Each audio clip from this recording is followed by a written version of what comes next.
저는 이스라엘 백성을 종살이하던 애굽에서 인도하여 내셔서 젖과 꿀이 흐르는 땅 가나안으로 인도하셨습니다. 이스라엘이 애굽을 나온 이유가 뭐였습니까? 먼저는 험악한 현실에서의 탈출이라는 그 이유가 있었을 거예요.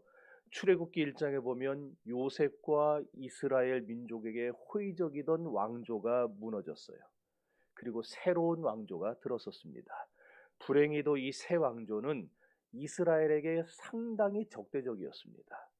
그러니 애굽에서 히브리인들의 위치와 지위는 걷잡을 수 없이 열악해질 수밖에 없었을 겁니다. 나중에는 아예 노예로 전락하게 되었고 온갖 공사에 동원되어서 죽거나 다치거나 하는 일이 비일비재했습니다. 그렇지만 사실 이스라엘 백성들이 애굽에서 나온 더 궁극적인 목표가 따로 있었어요. 그 이유, 그 목표는 뭐냐? 자신의 기업을 소유하기 위함이었습니다. 자신이 심은 것을 거둘 수 있는 자신만의 기업을 가지러 가는 것이 그들의 궁극적인 목표였다라는 말입니다. 애굽에서는 자기 게 없었어요. 더더욱 자기 땅이란 있을 수가 없었습니다. 그래서 출애굽기 12장에 보면 이스라엘이 애굽에서 나올 때에 옷까지 요구해서 나오는 걸 볼 수가 있어요. 종살이하면서 모아둔 재산이 얼마나 없었으면 그들이 옷도 달라고 그러겠어요. 그래가지고 그 옷을 가지고 입고 나왔겠습니까? 그러니 그런 사람들이 자기들의 땅을 소유한다는 것은 그래서 엄청난 사건이었던 것이죠. 게다가 성경은 이 가나안 땅을 뭐라고 소개하느냐 하면은 복된 땅이라고 소개를 합니다. 오늘 본문에도 보면 그 땅에는 산지든지 골짜기든지 시내가 흘렀어요. 분천이 흘렀어요. 샘이 흐르고 밀과 보리가 자랐습니다. 또 포도와 무화과와 석류와 감람나무와 꿀의 소산지였다고 합니다. 한마디로 해서 아무런 부족함이 없는 땅이었다는 거예요. 그런 아무 부족함이 없는 땅을 내 땅으로 갖는다. 그곳에 나는 무엇이든지 심을 수 있고 심은 대로 거둘 수 있다. 이것이 이스라엘이 애굽을 나오게 됐던 더 본질적인 목적이었다는 말입니다.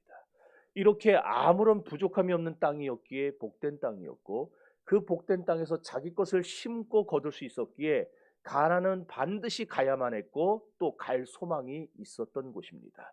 그렇지만 그런 복된 땅에 들어가기 위해서는 중요한 조건이 하나 따라붙었어요.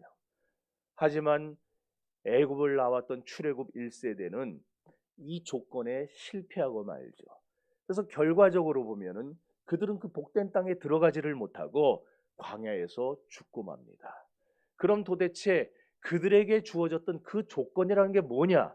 오늘 본문 1절에 그 조건이 잘 나와 있어요. 다 같이 읽어봅시다. 시작.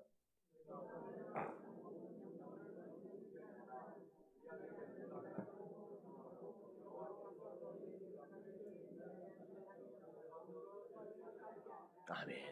그 땅에 들어가 그것을 차지할 수 있는 유일한 조건이 뭐냐? 하나님의 명령을 지켜 행하라는 겁니다. 그게 복된 땅에 들어갈 수 있는 유일한 조건이에요. 심지어 2절에 보면은 하나님이 40년 동안 광야에서 이스라엘을 연단하셨던 이유까지도 뭐라고 하느냐? 이 명령을 지키는지 안 지키는지 알기 위함이라. 그렇게 설명을 합니다. 2절 읽습니다. 시작.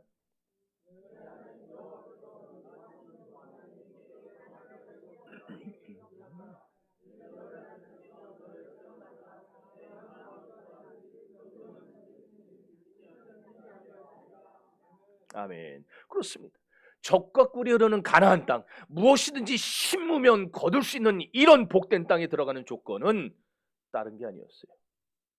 그저 하나님의 말씀을 따르며 그 명령을 지키는 것뿐이었습니다. 이게 무슨 말이냐? 이 복된 땅은 세상적인 욕심을 심는 곳이 아니라는 말이에요.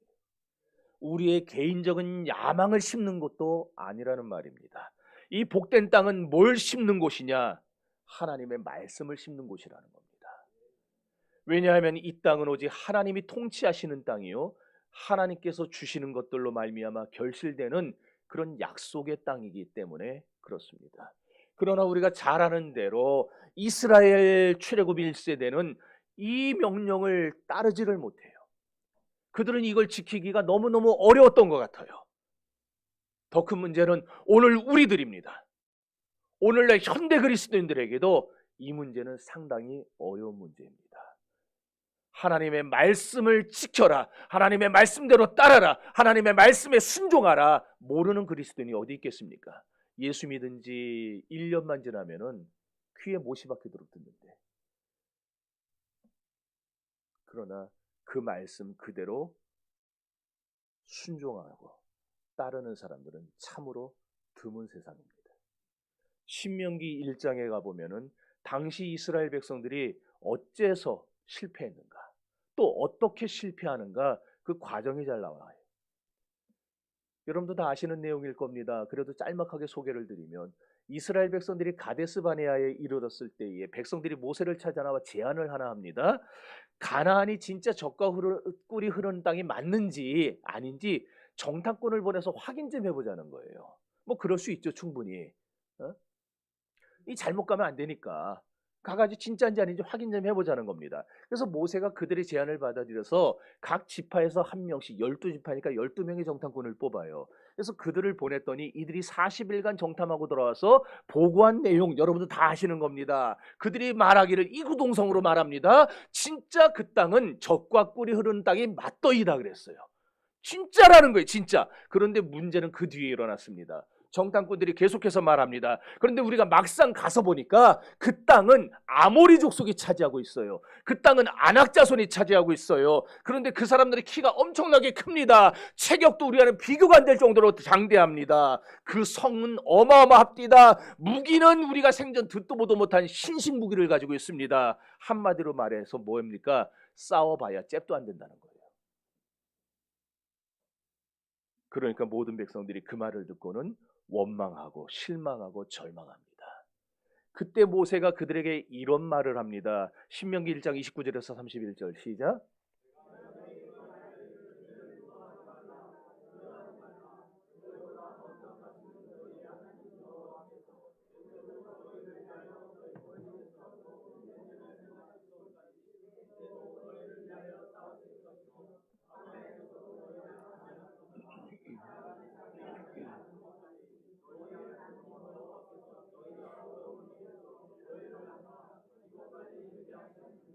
아멘. 그런데 백성들의 반응이 어땠었어요? 모세를 원망했어요. 더 나아가 하나님을 원망했어요. 그 뒤에 나오는 내용들은 뭐냐면은 우리를 아모리 족속의 손에 파시려고, 아모리 족속에게 죽게 하시려고 우리를 애굽에서 끌어내셨다라 그랬어요. 그들이 애굽을 나온 이유가 뭐였다고요? 이 복된 땅을 차지하는 거였어요. 그런데 그들은 하나님이 그들을 끌어낸 목적을 자기들 마음대로 바꿔버려요. 우리를 아모리 족속의 손에 팔아서 우리를 죽이려고 끌고 나오셨다. 이로 인해서 이스라엘은 하나님의 진노를 사게 됩니다. 그래서 그들이 가나안을 정탐했던 40일을 하루에 1년으로 계산해서 40년 동안 광야에서 유리방황하게 됐던 것이죠. 그래가지고 애굽을 나올 때 20살 이상이었던 이 기성세대는 여호수아와 갈렙이라는 이 단 두 사람만 남겨놓고 모두가 다 아무도입니다. 아무도 가나안 땅에 들어가지 못하고 광야에서 죽고 말았던 겁니다. 왜 이런 일이 생겼습니까? 오늘 이 사건은 우리에게 두 가지 중요한 신앙의 원리를 보여줍니다.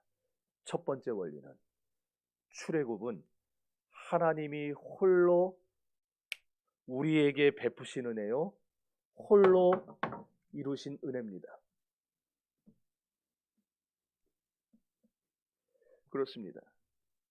출애굽은 하나님이 우리와 협력한 사건이 아니라는 말이에요. 하나님이 홀로 우리에게 베푸신 은혜예요. 홀로 베푸신 능력이에요. 마찬가지로 우리가 죄와 사망에서 벗어나는 길도 하나님이 우리에게 홀로 베풀어 주신 은혜예요. 하나님이 우리에게 홀로 행하시는 능력입니다.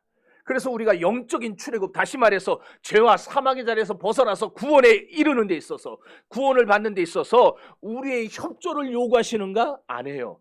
우리의 결단을 요구하시는가? 아니에요. 하나님이 그냥 우리를 그 자리에서 끄집어내신 거예요. 모세가 처음에 하나님의 명령을 받고 바로 앞에 서서 내 백성을 보내라고 했을 때 바로가 말을 안 들어먹죠. 그래서 이스라엘이 처음에는 참 많은 어려움을 겪게 됩니다. 벽돌을 구우려면은 지푸라기와 진흙이 있어야 되는데 이 지푸라기와 진흙을 줘도 겨우 그날 할당량을 마칠까 말까 한데 그걸 안 줘요. 안 주고 너희가 알아서 구에다가 벽돌을 구워라. 그래도 할당량은 채워야 된다. 못 채우니까 밥을 안 줘요. 굶겨버리는 겁니다. 굶은 사람이 그 다음 날은 채울 수 있나요? 계속 죽어가는 거예요, 사람들. 이 일을 당할 때에 백성들이 어떻게 했는지 아시죠? 그들이 거기서 또 모세를 원망하고 또 하나님을 원망했어요. 그런데도 그때 자 보세요. 가데스 바네아에서 그들이 하나님을 원망하고 모세를 원망한 게 있었고 애굽 땅에서 그들이 모세 원망하고 하나님을 원망한 게 있었어요. 둘이 똑같습니다. 원망은 똑같아요. 그런데 이 애굽 땅에서 하나님이 이 이스라엘 백성들 하나님을 원망했다고 그들을 징계하셨나요? 그들에게 진노하셨나요? 그들에게 책망하셨나요? 아니에요. 그러면 왜 똑같이 원망했는데 하나님은 한 번은 책망도 안 하시고 진노도 안 하셨던 걸까요?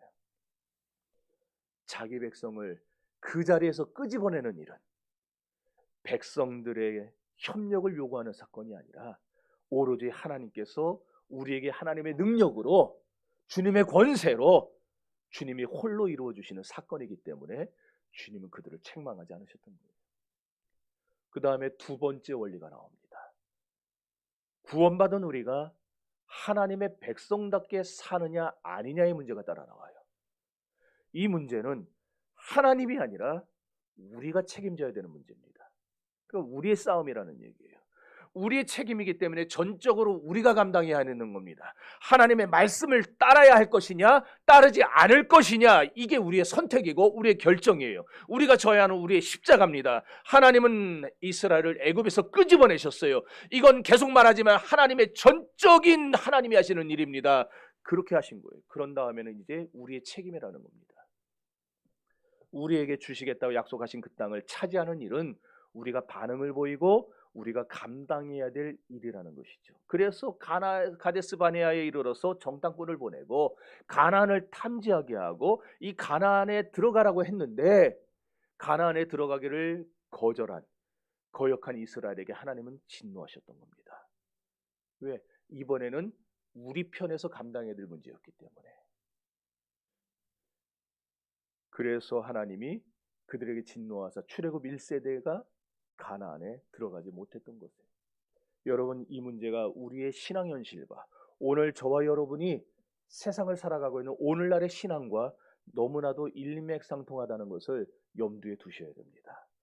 오늘날 많은 성도들이 구원의 은혜를 받았어요. 하나님의 백성으로 거듭난 감격도 여기 있는 여러분들 갖고 계실 겁니다.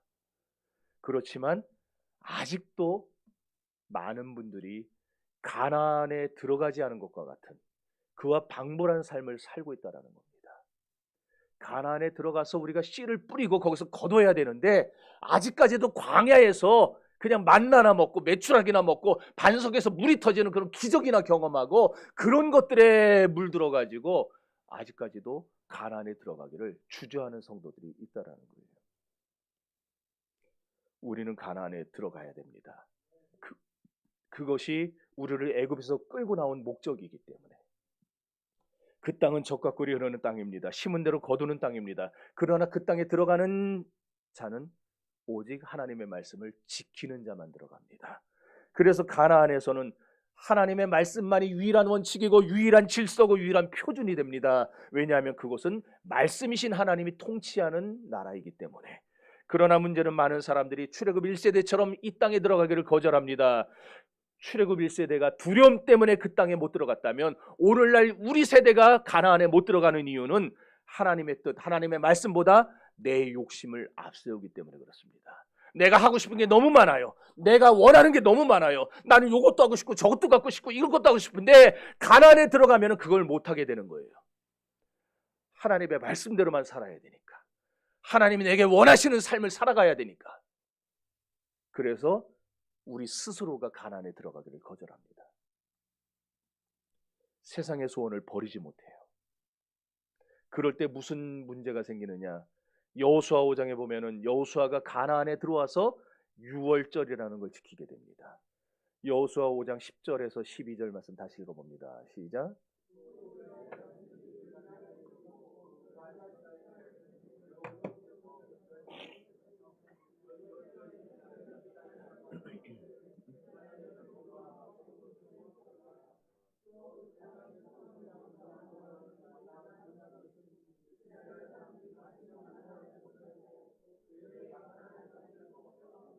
아멘. 이제 왜 우리가 가나안에 들어가야 되는가를 설명하려는 거예요.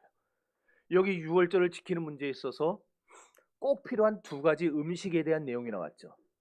두 가지를 반드시 먹어야 된답니다. 첫 번째를 뭘 먹어요? 방금 다 같이 읽었는데 뭘 먹어야 돼요? 아, 그래요. 좋아요. 그래. 무교병을 먹어야 돼요. 또 하나는 뭘 먹어야 돼요? 쓴나물을 먹어야 돼요? 볶음국식을 먹어야 돼요? 더 중요한 게 뭐예요? 어머나 세상에. 이러니 우리가 성경을 읽을 때 얼마나 생각 없이 읽는가. 지금 여기서 뭐 여러 가지 먹어요. 맞아요. 볶음국식도 먹고 쓴나물도 먹고 다 먹는데 진짜 먹어야 되는 두 가지 중요한 음식이 나왔잖아요. 하나는 여러분 말한 대로 무교병이에요. 또 하나는 어린 양입니다.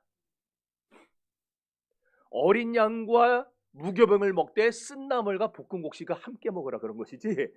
어? 그러니까 우리가 신앙생활 그렇게 안 되니까요. 내 생각대로 해요. 내 생각대로. 말씀대로 하는 게 아니라. 자, 그러면은 어린 양. 이 어린 양 어디서 나왔는지 다 아시죠? 출애굽할 때 하나님이 어린 양을 잡아서 그 피를 우슬초로 찍어가지고 문 임방과 좌우 설주에 바르라 그랬어요. 그러면은 하나님이 보내신 죽음의 천사가 이렇게 애굽을 쭉 돌아다니다가 이 피가 발라져 있는 집을 보면은 넘어갔어요. 그리고 피가 안 발라져 있으면은 비록 그 집이 히브리인의 집이라 할지라도 들어가서 그 집의 장자와 그 집에 있는 모든 가축의 첫 새끼를 다 죽였습니다. 그래서 넘어갈 월 해서 유월이라는 말이 생기죠, 거기서. 그래서 유월절이라는 말이 나온 거예요. 유월절이라는 절기가. 그 유월절 때는 반드시 그래서 어린 양을 먹어야만 됩니다. 그런데 이때 어린 양과 함께 반드시 먹어야 될 두 번째 음식은 뭐냐? 볶음국식 쓴나물이 아니라 무교병이에요. 무교병. 누룩을 넣어서 굽지 않은 무교병. 제가 언젠가 얘기했는데 드셔보셨어요? 아, 드셔보셨냐고.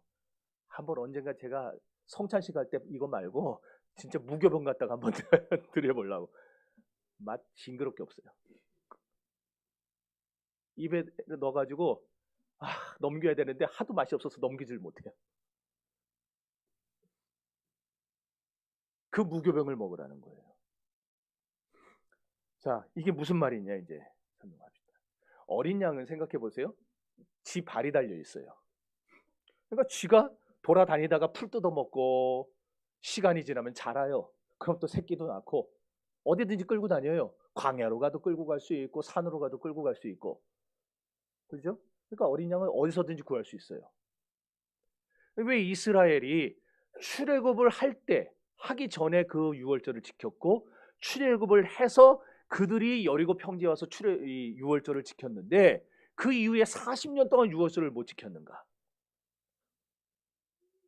양은 어디서나 구할 수 있었지만 무교병을 구할 수 없어서 그래요. 무교병은 결국 어디서 얻는 겁니까? 곡식에서 얻는 거잖아요. 빵을 만들어야 되는 거잖아요. 떡을 만들어야 되잖아요. 떡을 얻으려면 씨를 뿌려서 곡식을 길러야 되는 겁니다. 곡식을 길러야 떡을 만들 수 있고. 그런데 40년간 이 사람들은 어떻게 해요? 계속 한 자리에 있었어요. 옮겨 다녔어요. 옮겨 다녀요. 쉴 새 없이 옮겨 다녀요. 민수기 33장인가에 보면은 31장인가 보면 33개 큰 지역만 33개로 옮겨 다녀요. 그러니 한 군데 정착해서 씨를 뿌리고 거기서 이게 열매가 날 때까지 1년을 기다릴 수가 없는 거예요. 계속 옮겨 다녀야 되니까. 그러니까 무교병을 못 만드니까 반드시 어린 양과 무교병을 같이 먹어야 되는데 무교병이 없으니까 그들이 유월절을 지킬 방도가 있어요, 없어요? 못 지키는. 그래서 40년은 못 지킨 거예요. 우리 생각에는 아니 저 사람들 하면 되지 왜 안 했을까 하지만은 무교병이 있어야 유월절을 지키지. 무교병이 있어야. 얻을 수 없으니까 못 지킨 거예요. 그러다가 이들이 40년 만에 가나안에 들어와서 유월절을 지킬 수 있었던 건 뭐예요? 그 땅에서 곡식을 구했기 때문에 그걸 가지고 떡을 만들고 무교병을 만들어서 하나님 앞에 유월절을 지키게 된 겁니다. 그럼 도대체 하나님은 왜 굳이 이거를 예식으로까지, 무슨 말이에요? 반드시 지켜야 될 규례로까지 만든 거냐? 일단 답부터 말하자면 출애굽기 12장에 나옵니다.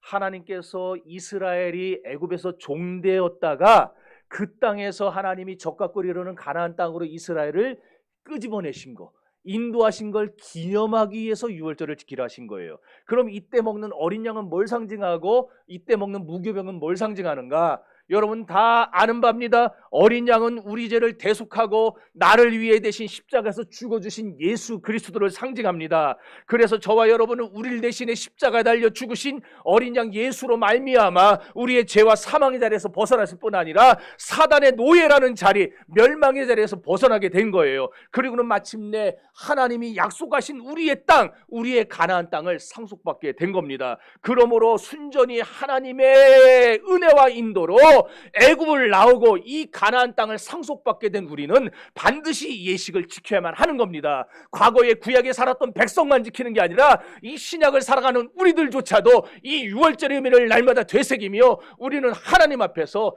이것을 우리의 신앙으로 삼고 나아가야 되는 거예요. 그런데 뭘로다가 지키는가? 어린 양은 예수라 그랬으니 예수의 십자가 정신을 우리 마음에 새기면 되는 것이고, 그럼 무교병은 뭘 의미하는가? 무교병은 하나님이 우리에게 복된 땅으로 인도해 가시기 위해서 애굽에서 끌고 나오신 것을 상기시켜주는 일종의 도구였어요. 다시 말해서 우리가 죄악의 자리에서, 사망의 자리에서 살다가 그 자리에서 건짐을 받아 나온 것, 이게 출애굽이죠. 이게 우리 인생의 절반입니다. 그럼 나머지 절반은 뭐냐?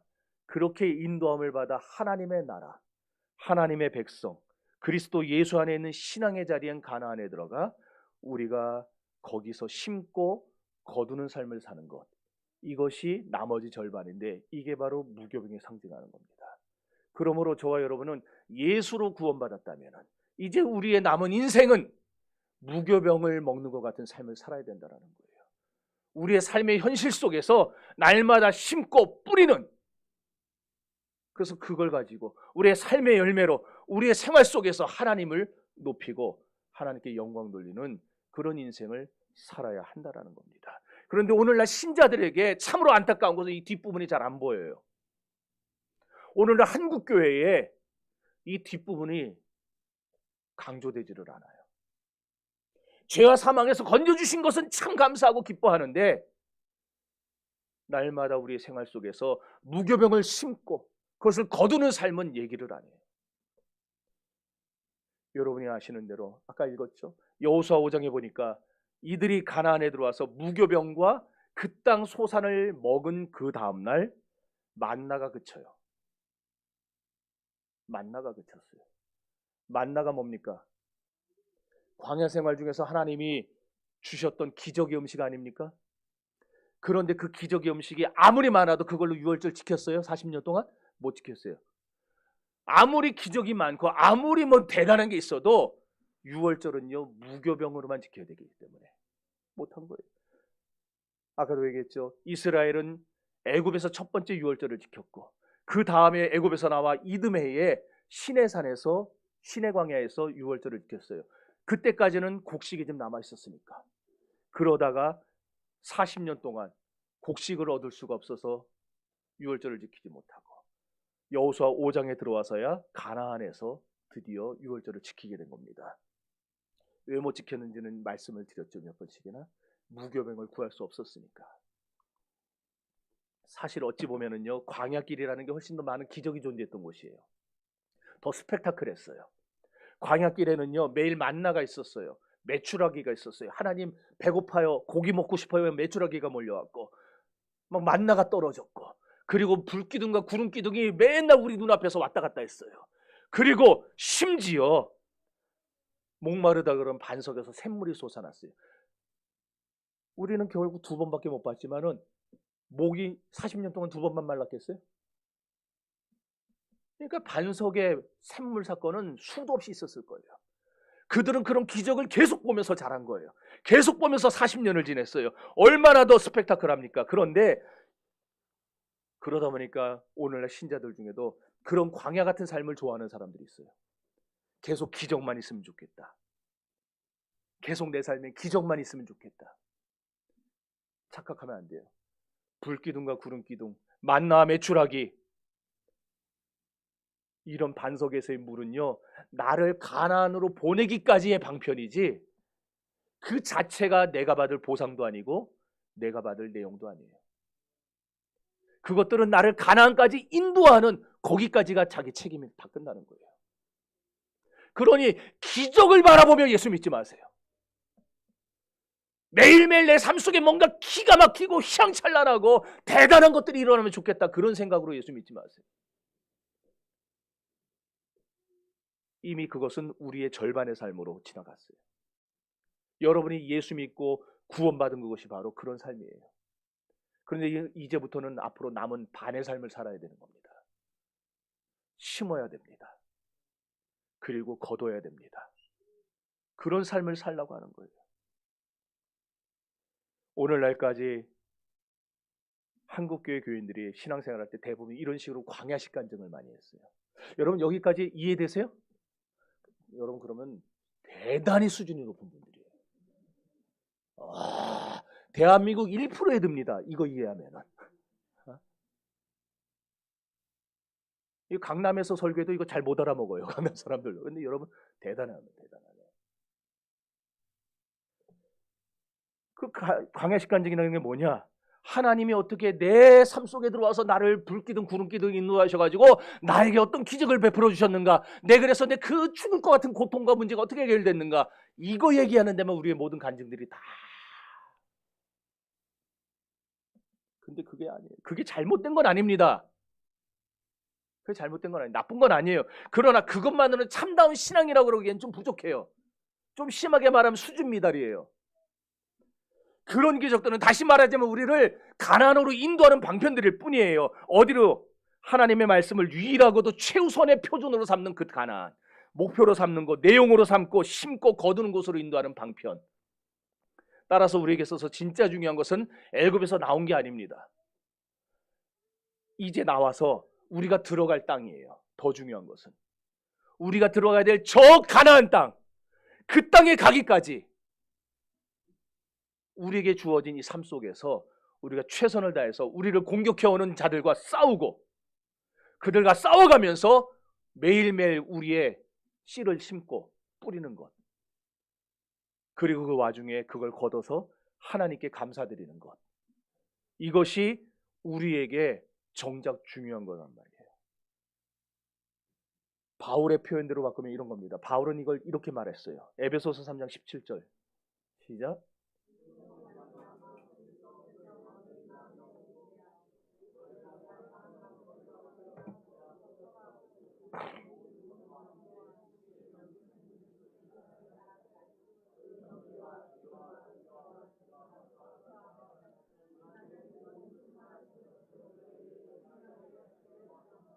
그렇습니다. 우리가 씨를 뿌리고 거두는 삶을 바울은 뭐라고 했느냐? 하나님의 사람답게 그 높이와 깊이와 넓이와 충만함으로 확인되라는 거예요. 그것이 신앙이 이 성경이 우리에게 요구하는 신앙이고 성경이 우리에게 요구하는 참다운 신자의 표준입니다. 우리는 매일같이 심어야 돼요. 뭘 심느냐? 하나님의 사랑이 얼마나 깊고 높고 크고 넓은지 그 사랑이 맞다고 그러는 거예요. 지금 맞다고. 그 사랑이 내게 어떻게 작용되고 나타나는지 그것을 보여주는 것. 누구에게? 세상에 보여주는 것. 이것이 오늘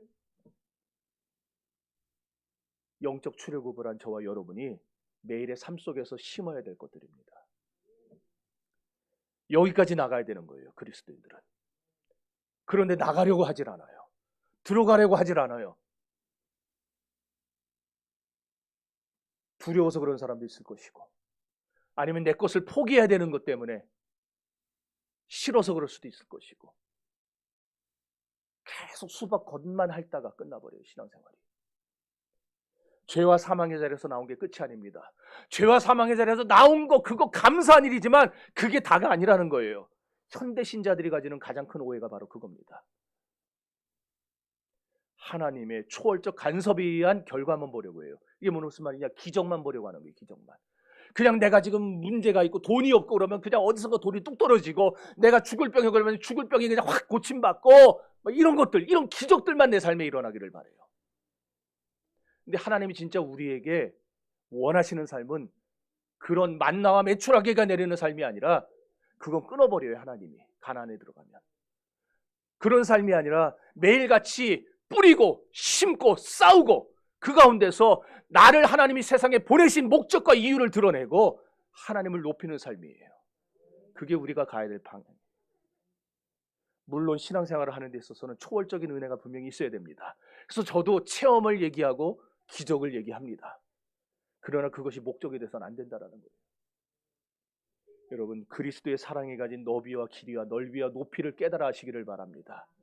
그래서 그것을 깨달은 대로 세상에 심으시고 세상에 보여주며 사시기를 바랍니다.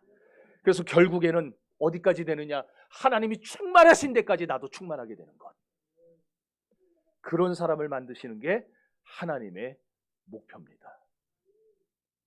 오늘 황 목사를 세상에 보내시고 목사 만드신 이유, 그리고 여러분을 이 세상에 보내시고 죄악 세상에서 끄집어내셔가지고 하나님의 자녀 만드신 이유는 그냥 잘 먹고 잘 살고 떵떵거리고 그러다가 오라고 하는 게 아니라 하나님이 충만하신 것처럼 나도 충만해져서 하나님을 알지 못하는 자들에게 하나님이 어떤 분인가를 보여주고 그 삶에서 나오는 열매들을 통해서 그들을 깨우쳐 주라고. 그래서 우리를 부르신 거예요. 그러니까 기적은 내용도 아니고 목표도 아니에요. 또 여러분, 사실 기적이라는 게 때로는 우리가 원하는 기적이 올 수도 있지만 때로는 원치 않는 기적이 올 때도 있어요. 무슨 말이냐면은 우리가 예수 믿고 나면은요, 어떤 분들은 그래요. 맨날 구름 위를 걷는 것 같이 그냥 그런 상황만 이어진다고. 누가 그럽니까? 여러분, 예수 믿고 나서 지금까지 우리 류성희 집사님 예수 믿고 몇 년 됐어요? 왜 깜짝 놀랄까? 몇 년 됐어요? 6년. 6년 됐는데 기도를 그렇게 잘해요. 와, 기도 정말 잘하시네. 근데 100제단이고 300제단인데 기도 참 6년이 됐어요. 6년이. 자, 우리 김수모장님 몇 년 되셨어요? 32년. 와, 기가 막히게 32년 됐어요. 자, 32년 동안 하루하루가 단 하루도 안 빼고 하루하루가 다 구름 위를 걷는 것 같은 그런 꿈 같은 세월이었습니까? 아, 좋았던 건 사실인데, 아니, 답만 얘기하시라고요. 예, 아니요로만. 다 좋았어요? 항상 좋았어요? 안 좋을 때도 있었죠. 그게 우리 현실이에요. 다 좋을 거라고 생각합니다, 우리는. 그런데 실제로 살다 보면 안 좋은 일도 있어요. 아플 때도 있고, 자식이 엇나갈 때도 있고, 내가 계획했던 일이 어그러질 때도 있고, 사업이 어려움 당하고 망할 때도 있고, 수많은 어려움들이 있어요. 그런데 어떤 목사님들은 예수만 믿으면 만사형통하고 죽을 병에서 살아나고 막 망해도 다시 성공하고 자식들도 다 잘 되고 그냥 막 그런 식으로 설교하시는 분들이 있어요. 전 그런 분들을 되게 안 좋아합니다. 사실을 가르쳐 줘야죠. 그런 설교를 듣고 자라니까 어때요? 남들은 직장에 척척 들어가는데 나는 안 돼요. 그러니까 자꾸 이상한 생각을 하는 거예요. 남들은 결혼에 막 성공하는데 나는 혼자 늙어가요. 남들은 재산도 차곡차곡 모으고 노후도 준비한다는데 나는 지금 나이가 이만큼 됐는데 아직까지 모아놓은 게 없어요. 그러니까 맨날 앉아가지고 하나님 나를 사랑하시지 않나 보다. 하나님은 없나 보다. 하나님이 나를 버렸나 보다. 그딴 생각이 나고 앉았어요.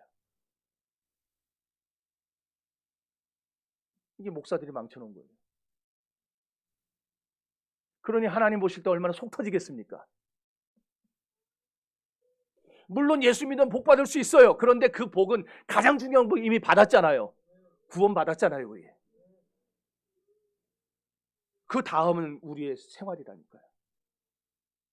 이 속에서는 좋은 일이 있을 수도 있고 나쁜 일이 있을 수도 있어요. 앞으로 여러분이 살아가는 동안에 여러분 지금까지 별로 크게 달라지지 않을 겁니다. 여전히 여러분 주변에는 이상한 놈들도 있고 여러분을 이용하려는 사람들도 있고 여러분이 안 되기를 바라는 사람들도 있고 그런 사람들이 여러분 주변에 있을 겁니다. 그런 세상 속에서 하나님이 우리를 이 세상에 보내셔서 심고 뿌리고 거두라는 겁니다. 잘 먹고 잘 살라는 게 아니라 주님의 증인 되라고. 어떤 증인? 내가 약했을 때에도 주님은 내게 찾아오신다는 걸 증거하라고. 내가 소망을 잃었을 때에도 정말 내가 이대로 살아야 되는가? 내가 그냥 죽어버려야 되는가? 삶의 의지가 다 꺾여서 그렇게 꽉 주저앉았을 때라도 주님은 내게 찾아오시더라. 그걸 증거하라고. 내가 시험 당할 때에 다른 사람 때문에 너무너무 괴롭고 정말 저 인간 그냥 확 이루고 싶을 때에도 주님은 내게 찾아오셔서 나를 지켜주시고 나를 위로해 주시는 걸 증거하라고. 주님이 그렇게 우리를 증인되라고 세상에 보내십니다. 나 약해 있을 때에도 주님은 함께 계시고 나 소망 잃을 때에도 주님은 내게 오시네. 나 시험 당할 때에도 주님이 지켜주시고 나 실망당할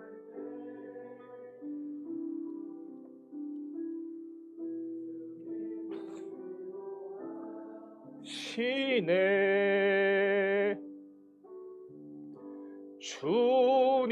주님만이 내 힘이시며 오 주님만이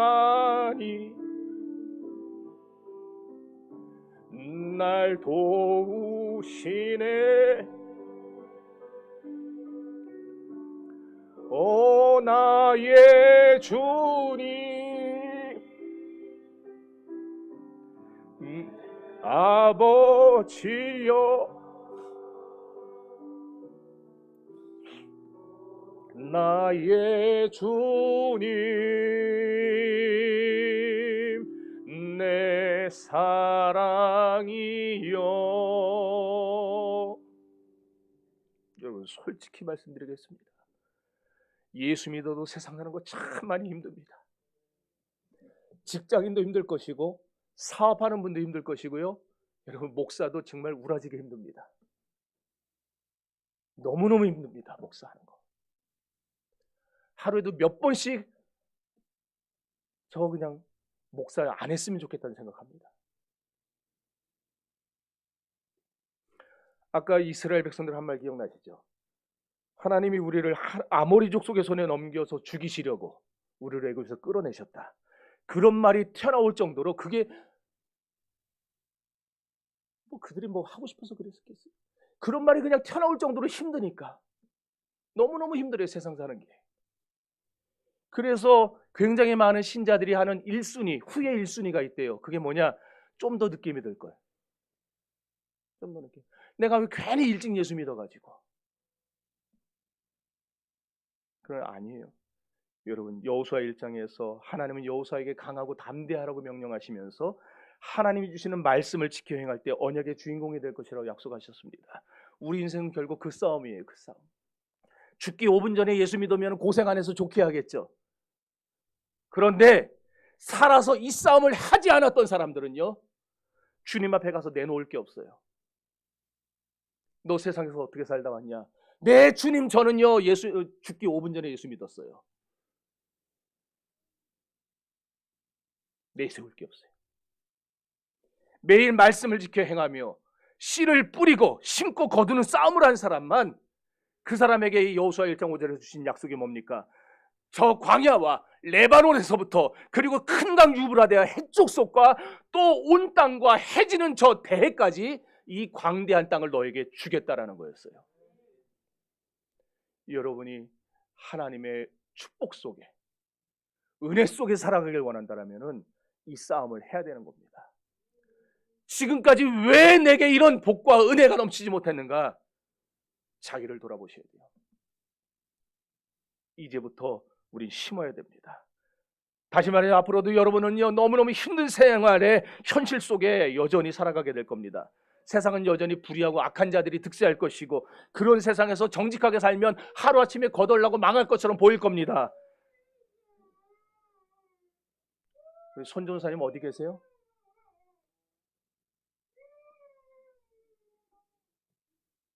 이스라엘이 아모리 족속을 봤더니 그들은 거인 같고 자기들은 메뚜기 같다 그랬어요. 이게 그 말이에요. 신앙대로 살면 금방 망한다고. 예전에 누가 그러더라고요. 저한테 목사님 얘기대로 살면 세상 못 살아요. 다 망해요 그러더라고요. 해봤냐고요. 그렇지 않습니다. 그 증거가 성경 속에 나와 있어요. 이스라엘이 40년 만에 드디어 가나안에 들어가기 전에 다시 한번 정탐꾼을 보내요. 40년 만에 들어갔더니 얼마나 놀라운 이야기가 펼쳐지고 있었는지 여러분 아시죠? 이미 여리고 왕과 모든 백성들의 마음이 물같이 다 녹아버렸다라는 거예요. 언제부터 녹았냐? 이스라엘이 애굽을 나왔을 때부터 녹았다 그랬어요. 그들에게 이스라엘이 출애굽하는 과정이 10가지 재앙의 과정이 전해졌어요. 홍해를 건너는 모든 과정이 가나안 사람들에게 전해졌어요. 그랬더니 그때부터 40년 동안 이 여리고 사람들은, 가나안 사람들은 간담이 녹아서 떨고 있었던 거예요. 이스라엘이 언제 쳐들어올까? 그런데 그것도 모르고 가데스 바네아에서 그냥 들어갔으면 되는데 도리어 지들이 겁을 집어먹고 안 들어가는 바람에 40년 동안 이 사람들은 그냥 광야를 싸돌아다니면서 헛고생만 한 거예요. 사랑하는 성도 여러분, 세상이 하나님의 백성을 두려워해야지. 하나님의 백성이 세상을 두려워하면은 그게 바로 불신앙입니다. 저들은 죽은 자들이고 우리는 산 자들입니다. 저들에게는 예수의 영이 없고 우리에게는 예수의 영이 들어있습니다. 산자인 우리가 죽은 자들 속에 들어가서 하나님의 자녀답게 매일매일 싸우며 살아야 되는 것이에요. 빛과 소금으로 살아야 됩니다. 여러분들 그냥 거기서 물에 물 탄 듯 술에 술 탄 듯 살지 마시고 여러분의 세상 속에서 신자답게 사시기를 바랍니다. 이렇게 싸울 때 우리가 비로소 결실을 보게 될 것이고 우리가 애굽을 떠났던 가치를 확인하게 될 것입니다. 가나안에 들어가지 않으면 이런 건 확인되지 않아요. 가나안에 들어가야 확인됩니다. 봄에 뿌린 자만이 가을에 추수할 것 아닙니까? 자기 땅을 가지지 않은 사람이 씨를 어떻게 심겠습니까? 자기 땅을 가진 사람만 심는 거예요. 여러분에게는 이미 그 땅이 주어졌어요. 예수 믿고 하나님이 죄악의 자를 건져내셨고 이제 여러분에게 그 땅을 주셨어요. 여러분의 현실의 땅, 여러분의 생활의 땅, 여러분의 직장과 사업장의 땅, 학교의 땅, 그 모든 땅에 들어가서 이제부터 여러분들이 하나님의 명령을 따르며 그의 법도를 지키며 여러분의 삶의 말씀을 심으시기를 바랍니다. 그럼 반드시 거두게 될 것입니다. 여러분의 신자된 인생을 방해될 자가 없을 것이고 그 자랑과 승리와 영광을 누가 어떻게 손댈 자가 없을 것입니다. 이것이 신자된 자의 보람입니다. 예수 믿은 자의 기쁨이요 행복입니다. 내가 돈을 많이 버는 게 내 행복이 아니라, 내가 죽을 병에서 살아나는 게 내 기쁨이 아니라, 내 생활 속에서 하나님이 나를 부르신 그 가치를 드러내고 그 목표를 드러내고 매일매일 믿음의 선한 싸움을 싸우며 씨를 뿌리는 것, 이것이 우리의 신자된 본분이고 가치입니다. 그렇게 살라고 명령받은 거예요. 이게 우리의 책임이며 권리입니다. 그러니 이제부터 그 땅에 들어가기를 주저하지 마세요. 그 땅에 심는 걸 거절하지 마세요. 만약 여러분이 거절한다면, 또다시 거절한다면 그 땅은 여러분을 삼키는 땅이 될 겁니다. 그러나 여러분들 스스로가 그 땅에 들어가서 씨를 뿌려보십시오. 그러면 그 땅은 여러분에게 아무 부족함이 없는 땅이 될 것입니다. 그 비밀을 깨닫는 복된 추수감사절이 되시기를 주의 이름으로 축원합니다. 기도합시다. 다 같이 기도할 때 이 시간 우리가 하나님의 자녀로 부름받았습니다. 우리는 하나님의 모든 거룩하심으로 창조된 새로운 사람입니다.